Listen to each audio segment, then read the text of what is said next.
আসসালামু আলাইকুম এভরিওয়ান। কেমন আছেন আপনারা সবাই? আশা করি সকলেই ভালো আছেন। আলহামদুলিল্লাহ আমিও ভালো আছি। ভিডিও দেখে আপনারা হয়তোবা বুঝেই গিয়েছেন আজকে আমি কি রান্না করে দেখাবো। আমরা তো সকলেই সেমাই রান্না করতে পারি, তবে আজ আমি অন্যরকমভাবে সেমাই রান্না করে দেখাবো। এই রেসিপিটির নাম হলো ক্যারামেল সেমাই। তো চলুন বেশি দেরি না করে রান্নাটা শুরু করা যাক।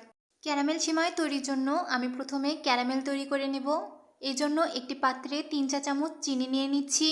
চিনি দিয়ে দেওয়া হয়ে গেলে আমি এইভাবে চুলোর আঁচে চিনিটা একটু গলিয়ে নিব।